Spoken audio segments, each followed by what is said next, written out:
Chers abonnés de Cathol TV, bonjour. Merci de nous retrouver sur ce plateau où nous recevons la fondatrice de l'ordre franciscain séculier, l'EFS du Gabon. Il s'agit de Madame Adèle Sabine Gibi. Adèle Sabine, bonjour. Bonjour, paix et bien. Merci. Et aujourd'hui, vous êtes ici en tant que fondatrice de l'EFS du Gabon. Peut-être nous dire un peu plus sur vous, s'il vous plaît.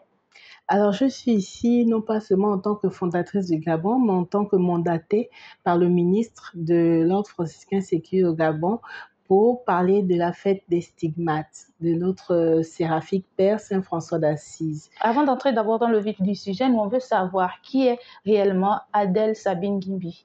Adèle Sabine Gimbi est gabonaise, originaire de la Nyanga. Je suis née dans le Gorée-Maritime où j'ai commencé à faire mon catéchisme, tous mes sacrements d'initiation chrétienne.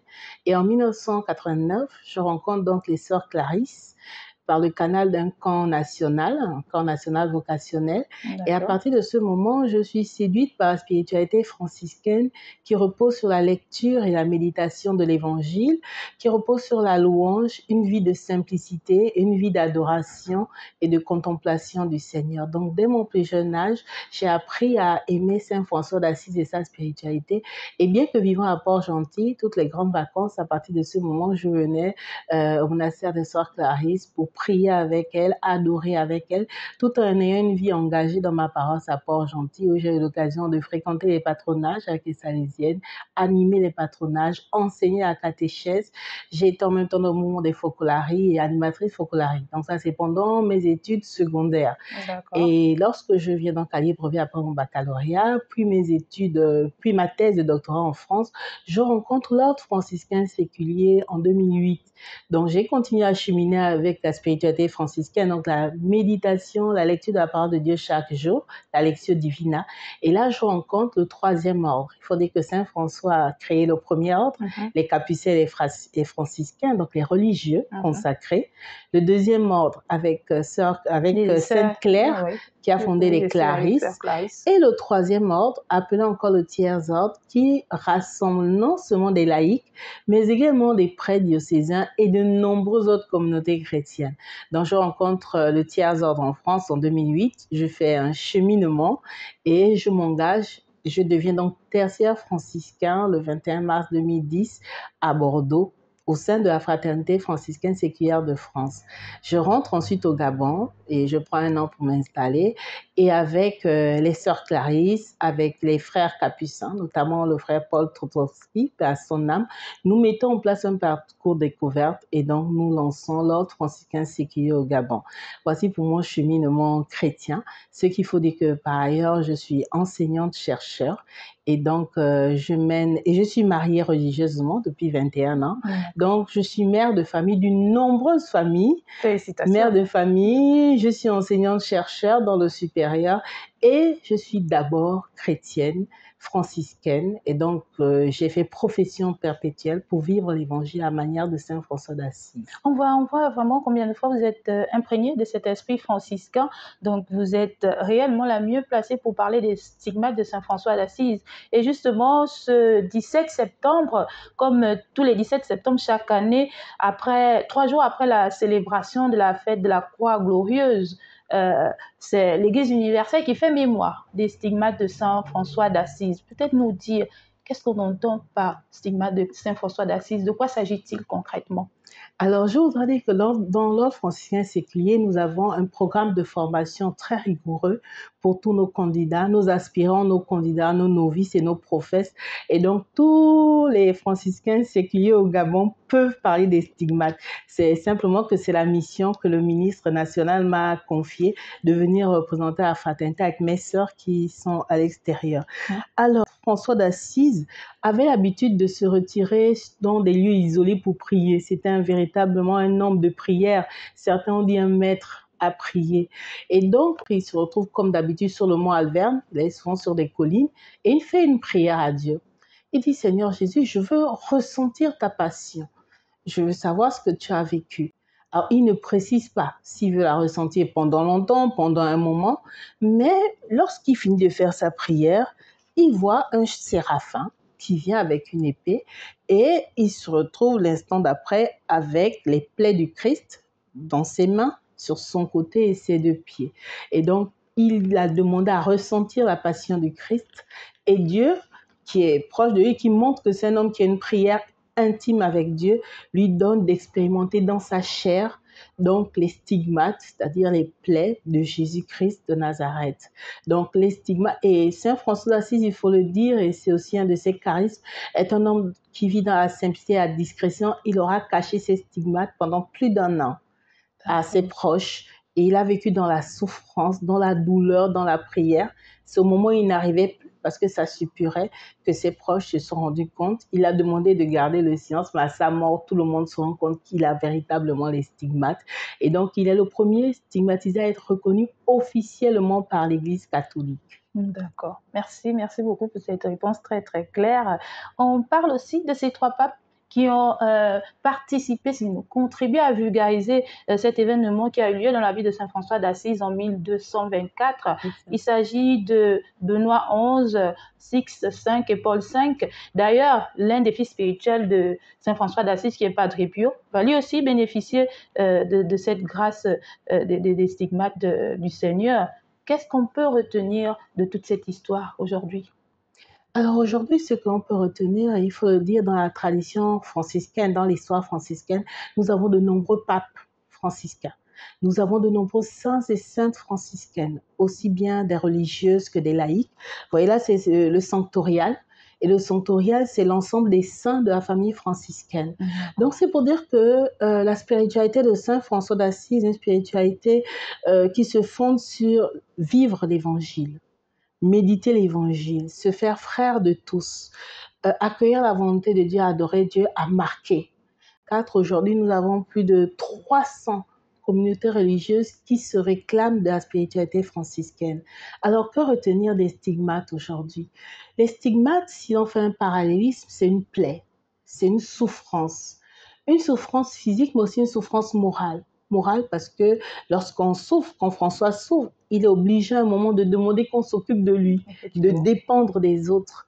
Alors aujourd'hui, déjà François, c'est notre modèle, c'est notre père. Nous voulons vivre l'évangile à sa manière.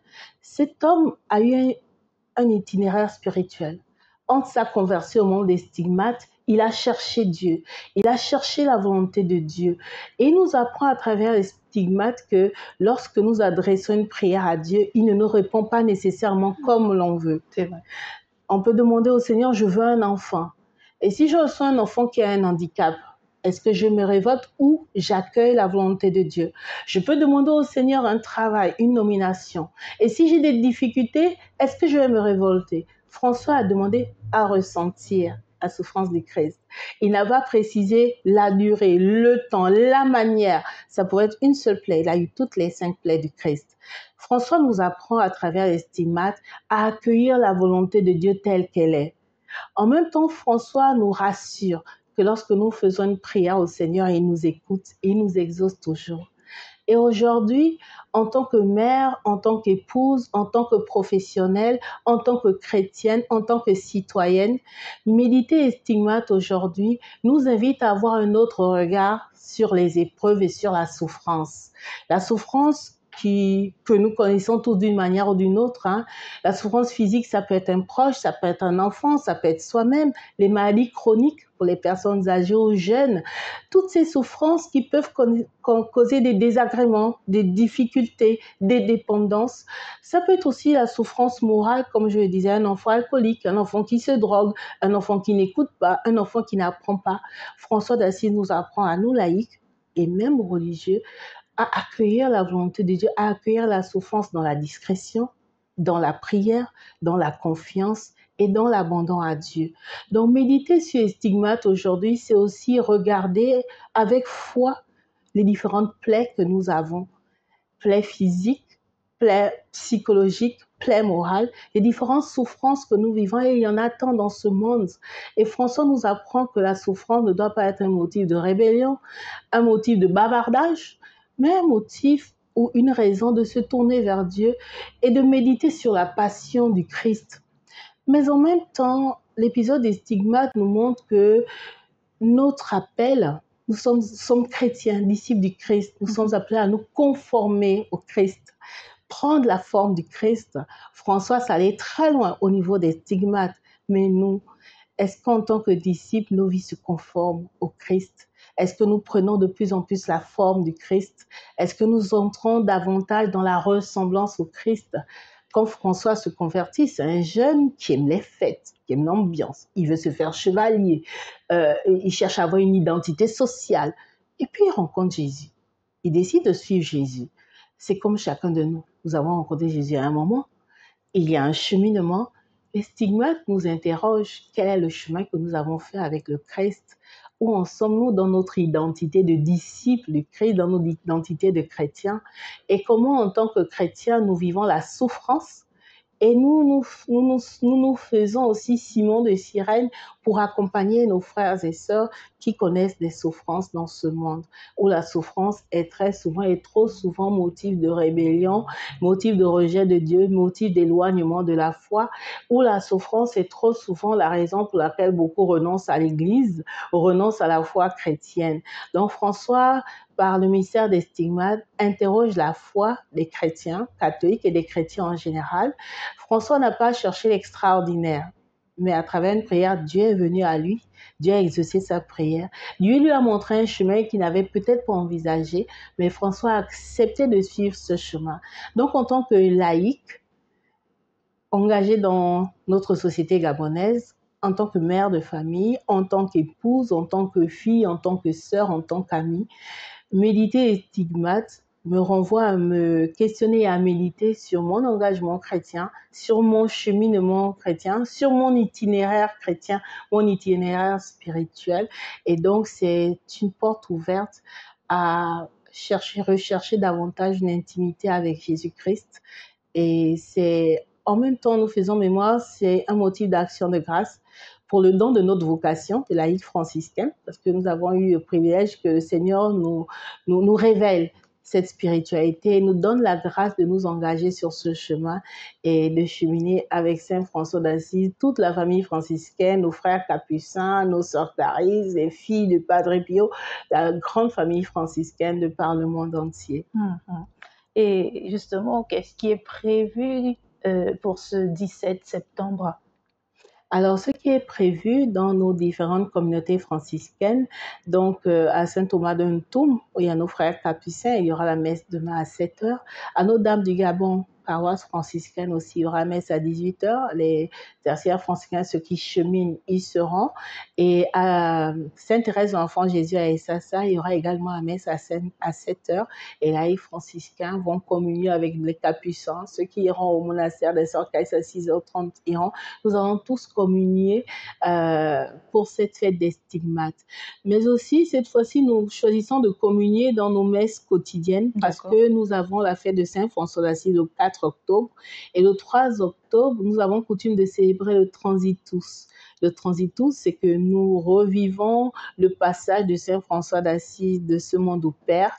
Et donc, c'est une célébration beaucoup plus, on va dire, qui nous mobilise davantage, qui nous prend davantage de temps. Et comme c'est dans 2 semaines, nous avons pris le parti de célébrer à travers l'Eucharistie et stigmate pour nous retrouver pour les Transitus à Notre-Dame du Gabon et au monastère Notre-Dame des Anges, ensemble de manière communautaire. Merci beaucoup et on vous dit déjà bonne fête, bonne célébration pour ce 17 septembre. Merci et je lance un appel à tous ceux qui veulent approfondir leur foi chrétienne catholique de rejoindre l'ordre franciscain séculier au Gabon. Donc, il y a la fraternité locale de Notre-Dame du Gabon qui se réunit le 6 octobre. Ils peuvent rencontrer la responsable de la catéchèse Virginie qui peut leur donner plus d'informations. J'ai vu nos frères et sœurs qui ont déjà eu des sacrements d'initiation, qui se posent des questions sur leur foi, sur leur aujourd'hui, sur leur engagement chrétien, rejoindre aussi la fraternité de Saint Thomas de Ntoum, peuvent se rapprocher du Père Pierre ou encore de la sœur Nadège. Et puis ceux qui veulent bien aussi du côté de la paroisse Sainte-Thérèse de l'Enfant Jésus à Essassa, se rapprocher aussi du curé. Et dans tous les cas, l'ordre franciscain séculier vous invite à venir faire une année de découverte de la spiritualité franciscaine pour approfondir votre foi, mais aussi, pourquoi pas, recevoir un appel spécifique en tant que laïque de vivre l'évangile à la manière de Saint François d'Assise et selon sa règle. Merci Adèle Sabine. C'est moi Merci. qui remercie Cathol TV. Merci surtout pour cet appel qui vient clore notre entretien. Et comme je le disais tout à l'heure, encore bonne fête pour ce 17 septembre. Je vous remercie. Merci également à vous, chers abonnés de Cathol TV. Merci et à bientôt.